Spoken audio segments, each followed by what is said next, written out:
I am Archer Williams, a 35-year-old architect with a successful career and what I thought was a happy 4-year marriage to my wife Megan. Growing up, my older sister Amanda made my life miserable with her constant bullying and put-downs. I never imagined that one day my wife would team up with the person who tormented my childhood to stage an intervention to fix our marriage. Their plan to reshape me completely backfired in ways neither of them expected, transforming all our lives forever. Before I reveal how their scheme to fix me completely changed our lives, let me know where you are watching from, and hit subscribe if you have ever had to stand up against people who thought they knew what was best for you. Amanda is 3 years older than me, and for as long as I can remember, she took pleasure in making my life difficult. When I was 7, she convinced me that I was adopted, even forging a fake document that she claimed was proof. I cried for days until my parents discovered what she had done. Rather than punishing her, they simply said, "Do not tease your brother like that," and moved on. This established the pattern that would define our childhood. By the time I was in middle school, Amanda had refined her tactics. She would hide my homework the night before it was due, causing me to frantically search the house while she watched with amusement. At school, she would tell embarrassing, fabricated stories about me to her friends, loud enough for my classmates to hear. When I developed an interest in architecture and began creating detailed drawings, she deliberately spilled water on them or called them stupid and childish. That is just how siblings are, my mother would say whenever I complained. "She will grow out of it," my father would add. But Amanda never did. To survive, I became a people pleaser. I learned to anticipate what others wanted and provide it before they asked. I became quiet, agreeable, and avoided confrontation at all costs. It was easier to bend than to break under Amanda's constant pressure. I met Megan when I was 29 at a charity auction, where I had donated architectural consultation services for a home renovation. She was vibrant, outgoing, and worked in public relations. She bid on my services for her condo renovation, and what started as professional meetings quickly evolved into dinner dates. I fell hard for her confidence, her easy laugh, and how she seemed to genuinely care about my opinions and feelings, something I had rarely experienced. We dated for a year before getting married in a small ceremony on the beach. During that year, I intentionally kept Megan separate from my family, especially Amanda. I made excuses about scheduling conflicts and distance. But the truth was, I was afraid that Amanda would treat Megan the way she treated me, or worse, reveal aspects of me through her distorted lens that would make Megan see me differently. Eventually, 6 months after our wedding, I could no longer avoid the inevitable family gathering for my parents' 40th anniversary. Megan was excited to finally meet my entire family, and I spent weeks preparing her with warnings about Amanda. "She cannot be that bad," Megan said. "We are all adults now." The dinner was a disaster from the moment we arrived. Amanda greeted Megan warmly but barely acknowledged me except to say, "Still dressing like an accountant, I see." Throughout the evening, she dominated the conversation with embarrassing stories from our childhood, all told with a veneer of affection but designed to undermine me. "Did Archer tell you about the time he wet his pants during a school play? He was 12, not 5, she told Megan with a laugh. Or how about when he cried because his drawing did not win the art contest, always so sensitive? On the drive home, Megan was uncharacteristically quiet. Finally, she said, "Your sister is a piece of work. I am sorry you had to grow up with that." I felt immense relief. Megan had seen through Amanda's act and was on my side. At least that is what I thought at the time. The first 2 years of our marriage were mostly happy. I was advancing in my career at the architectural firm, taking on bigger projects and longer hours. Megan excelled in her PR job but still found time for an active social life. She often encouraged me to join her for dinners, with friends, or weekend activities. But increasingly, I found myself needing quiet time to decompress from my demanding work schedule. This became our first real source of tension. "You work too much," Megan would complain. "Life is not all about your career." Other issues began to surface. Megan wanted to start trying for a baby, but I felt we should wait until my position at the firm was more secure. She wanted to spend holidays with family while I preferred quiet celebrations, just the two of us. She desired a busier social calendar, whereas I craved more downtime at home. Then, about a year ago, Megan mentioned casually that she had met Amanda for lunch. My stomach immediately tightened. "Why would you do that?" I asked. "She reached out and I thought it would be nice to get to know her better," Megan replied. "She is your sister after all." What began as occasional lunches evolved into regular meetups. Megan assured me they mostly talked about neutral topics, movies, restaurants, fashion, but occasionally concerning comments would slip into our conversations. "Amanda says, 'You were always so sensitive about criticism,'" Megan mentioned one evening. Another time, "Your sister thinks you work too much to avoid family obligations." I am starting to think she might be right. And the one that really set off alarm bells, Amanda told me how your parents always had to walk on eggshells around you. "Is that why you never want to visit them?" I tried explaining that Amanda was rewriting our history, inverting the reality of our childhood. But Megan seemed to have already accepted my sister's version of events. Somehow, the person who had tormented me for years had managed to convince my wife that I was the problematic one. Still, I never imagined just how far their alliance would go. It had been an exhausting day at work. We were finalizing designs for a sustainable community center, and the client had requested last-minute changes that required hours of revisions. All I wanted was to sink into my couch with a cold beer and watch the basketball game. When I pulled into our driveway at 8:30 that evening, I noticed several unfamiliar cars parked along our street. I assumed our neighbors were hosting a gathering. As soon as I opened our front door, I knew something was wrong. The living room lights were dimmed, and there was a strange energy in the air. When I turned the corner, I froze. Our furniture had been rearranged into a circle. Seated around the room were Meg and Amanda, my parents, Megan's sister Natalie, our friends Jake and Sarah, and our neighbors Bill and Rachel. "What is going on?" I asked, my briefcase still in hand. Megan stood up and approached me with an expression of rehearsed compassion. "Archer, we need to talk. All of us are here because we care about you." "This is an intervention," Amanda added, standing beside Megan with a notebook in hand. "For your own good." The shock rendered me temporarily speechless. An intervention. Like for drug addicts or alcoholics, I did not drink, excessively use drugs, or have any addiction I was aware of. "Please sit down," Megan said, guiding me to the only empty chair positioned so everyone could face me directly. Amanda took charge, immediately opening her notebook. "We have all gathered to express our concerns about your behavior patterns that are negatively impacting your relationships, particularly your marriage." She began reading from a list titled, "Areas of Concern." My supposed offenses included working excessive hours, emotional unavailability, resistance to social activities, unwillingness to start a family, and avoidance of family gatherings. "These behaviors," Amanda continued, with authority, "are consistent with the patterns you have shown since childhood, but they have escalated to the point where they are threatening your marriage." One by one, the others took turns expressing their concerns. My mother said she worried I was becoming isolated. My father mentioned my apparent lack of interest in family gatherings. Our neighbors commented on how rarely they saw me compared to Megan. The most painful moment came when Jake, my best friend since college, reluctantly spoke. "I miss hanging out with you, man. You keep canceling our plans for work." I could tell from his uncomfortable posture that he had been pressured into participating. As they spoke, I noticed how Amanda kept nodding encouragingly, occasionally prompting someone with, "And what about the time when he?" It was clear who had orchestrated this entire production. 20 minutes into this ambush, I finally found my voice. "How long have you all been planning this?" Megan answered. "We have been concerned for months." Amanda has been incredibly supportive, helping me understand that what I am experiencing is not unique, but part of a larger pattern. "Supportive," I repeated incredulously. "Amanda has been supportive of you. She has been amazing," Megan continued. "We have been meeting weekly for months now. She has really helped me see things more clearly." Amanda smiled with smug satisfaction.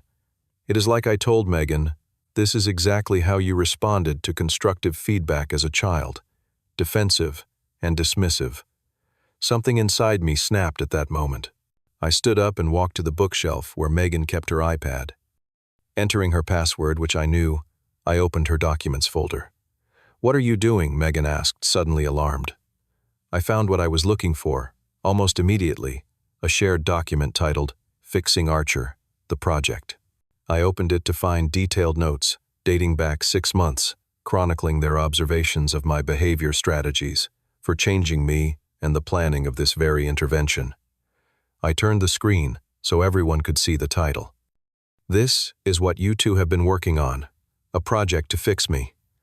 An uncomfortable silence fell over the room. Even my parents looked surprised by this revelation.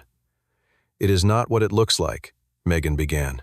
It is exactly what it looks like. I replied, my voice unnaturally calm.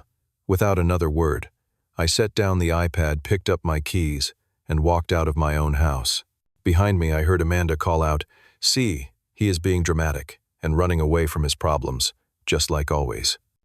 I got in my car and drove to a hotel downtown, turned off my phone and sat on the edge of the bed in a state of complete betrayal.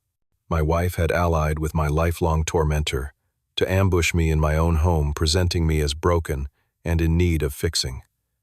It felt like the ultimate betrayal from the person who was supposed to be my partner and safe haven. Sleep did not come that night. I lay awake in the hotel room, replaying not just the intervention but the entire trajectory of my life. How had I ended up here? When had my marriage shifted from partnership to a reform project? Why had I allowed Amanda to continue wielding such power over my life? Well into adulthood, by morning I realized I had spent my entire life trying to avoid conflict rather than addressing it directly. With Amanda, I had retreated into myself rather than standing my ground. With Megan, I had avoided difficult conversations about our differing needs and expectations. My silence and accommodation had not protected me. They had enabled others to define and dismiss my reality. I called in sick to work for the first time in years and reached out to a therapist whose card I had kept from a workshop our firm had hosted on work-life balance. Dr. Marshall was able to see me that afternoon for an emergency session. What happened last night was not an intervention, Dr. Marshall said after I recounted the events. It was an ambush that violated the boundaries of your marriage and your personal dignity. We spent 2 hours discussing my childhood with Amanda, my relationship patterns, and my tendency toward conflict avoidance. Dr. Marshall helped me see that my people-pleasing behavior had roots in my early experiences with my sister, where my needs and boundaries were routinely violated without protection from my parents. Setting boundaries is not selfish or mean, she explained. It is necessary for healthy relationships. Right now, you need to decide what boundaries you need to establish, clearly communicate them, and be prepared to enforce them. Together, we developed a plan. I would return home, but rather than reacting emotionally or retreating into silence, I would clearly articulate my feelings and expectations. Dr. Marshall helped me practice the conversation, preparing for various responses. When I returned home that evening, I was surprised to find both Megan and Amanda still there, sitting at our dining room table with notebooks and laptops open. They looked up startled to see me. "You are back," Megan said, quickly closing her laptop. "I need to speak with you privately," I said calmly. "Amanda needs to leave." "We were just discussing next steps." Amanda began, making no move to go. "Amanda," I said, looking directly at her for perhaps the first time in my adult life. "This is my home. You are not welcome here right now. Please leave." Her eyes widened with shock. This was not the compliant, conflict-avoidant Archer she was used to manipulating. After a moment of stunned silence, she gathered her things and left, but not before saying, "Call me later, Megan." Once we were alone, Megan began, "I am glad you came back. We need to talk about your behavior last night." "No," I said firmly. "We need to talk about what you and Amanda have been doing." I saw the document, Megan. Fixing Archer, the project. Is that how you see me? As a project to be fixed? You are taking it out of context, she protested. "We were just trying to help you. You work too much. You are emotionally distant. You keep putting off starting a family. Those are valid concerns in a marriage," I acknowledged. "But they should be discussed between us, not with my sister who has bullied me my entire life. You betrayed my trust by forming an alliance with someone who has only ever tried to tear me down." "That is not fair," Megan argued. "Amanda cares about you. She wants what is best for you. Amanda has never cared about what is best for me, and the fact that you cannot see that tells me how distorted your understanding of our relationship has become. We talked for hours that night. Or more accurately, I talked and Megan primarily defended their actions. It became clear that Amanda had skillfully manipulated Megan's genuine concerns about our marriage into a campaign against me, reframing my behaviors through the lens of her biased narrative. "Here are my terms," I finally said around midnight. "If you want to work on our marriage, we do it with a professional marriage counselor, a neutral third party with no connection to either of our families. And during that process, you have no contact with Amanda." "You cannot ask me to cut off contact with your sister," Megan protested. "I am not asking you to cut her off forever. I am establishing a boundary for our healing process.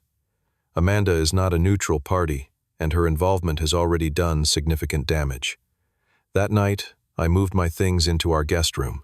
I needed physical space to match the emotional boundaries I was establishing. Megan was clearly shocked by my assertiveness, having never seen this side of me. Over the next few days, Amanda made numerous attempts to insert herself back into the situation. She texted Megan constantly. She called our home phone. She even showed up unannounced one evening claiming she was worried about Megan. I answered the door that time. "This is between me and my wife," I told her firmly. "Please respect our privacy." "You cannot isolate her," Amanda accused. "That is what abusers do." "Goodbye, Amanda," I said, closing the door despite her protests. That evening, I called my parents and explained everything, including the document and Amanda's ongoing interference. There was a long silence before my father spoke. "We should have stopped her behavior years ago," he admitted. "We failed you, and I am sorry for that. Take whatever space you need from Amanda. We support you." It was the first time I had ever heard my father acknowledge Amanda's bullying for what it was, and it felt like a weight lifting from my shoulders after decades of carrying it. Megan and I began marriage counseling with Dr. Harris, who specialized in couples therapy. The initial sessions were tense, with Megan still defending the intervention as coming from a place of love and concern. Let us examine the method Dr. Harris suggested during our third session. "If Archer had concerns about your behavior, Megan, would it be appropriate for him to discuss those with someone who had historically mistreated? You plan an ambush with multiple participants and present you as a project to be fixed." Put that, the way even Megan had to admit the approach had been fundamentally flawed. Gradually through weekly sessions, we began uncovering the real issues in our marriage: differing expectations about work, life balance, unspoken assumptions about family planning, and communication patterns that left both of us feeling unheard. 6 weeks into counseling, Dr. Harris helped us identify a troubling pattern. Megan had unwittingly adopted many of Amanda's perspectives about me, viewing my introversion as selfishness and my work ethic as avoidance. "I think I need to understand who Archer really is, not who Amanda told me he was," Megan admitted in a breakthrough moment. Despite this progress, the breach of trust was significant. After much discussion with Dr. Harris, we decided on a 3-month trial separation while continuing therapy. I moved into a downtown apartment closer to my office, using the time to focus on my own personal growth. I joined a men's support group recommended by Dr.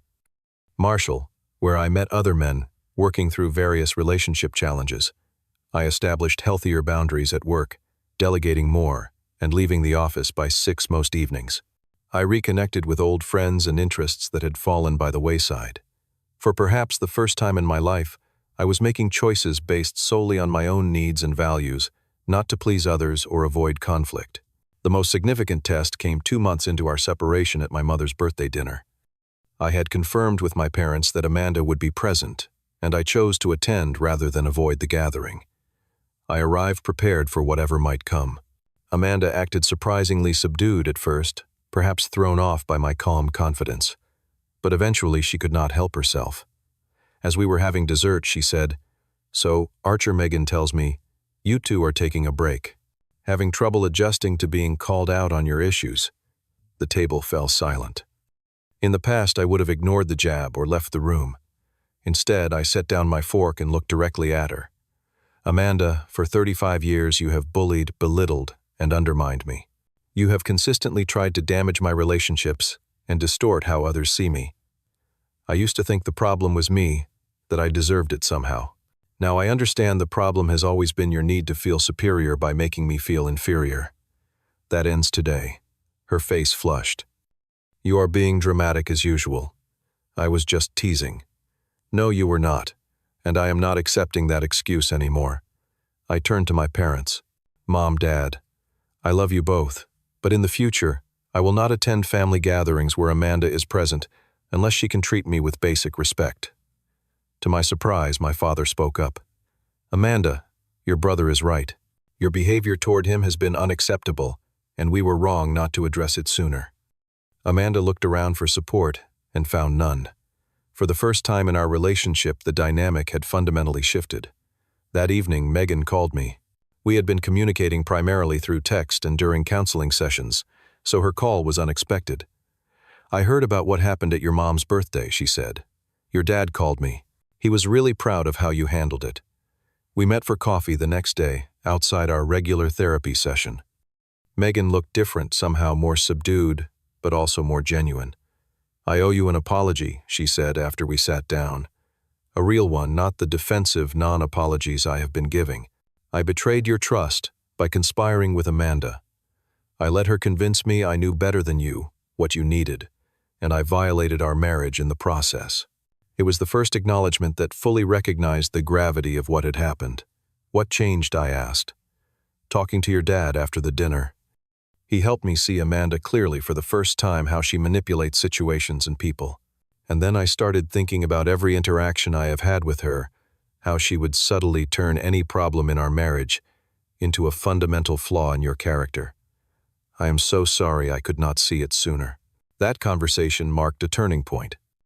Over the following months, we continued counseling, but also began rebuilding our relationship from the ground up, this time with clear communication and mutual respect for boundaries. I moved back home and we established new patterns that honored both our needs. 1 year after the disastrous intervention, our marriage is stronger than it has ever been.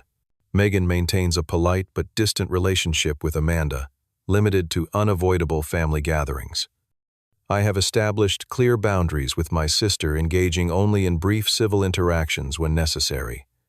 Most importantly, I have found my voice.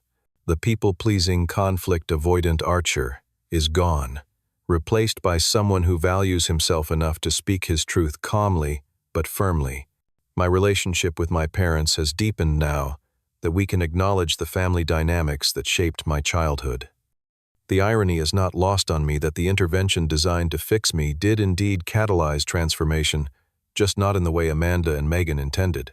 By trying to change me to fit their expectations, they inadvertently pushed me to become more authentically myself. The experience taught me that real growth comes not from conforming to others' expectations, but from having the courage to define and defend your own boundaries. Have you ever had to set difficult boundaries with family members who crossed the line? I would love to hear your experiences in the comments below. If this story resonated with you, please hit the like button so others can find it, and subscribe to my channel for more stories about navigating complicated relationships. Consider sharing this video with someone who might be struggling with similar family dynamics. Thank you for listening to my journey, and remember, sometimes the most loving thing you can do both for yourself and others is to clearly define where your boundaries lie.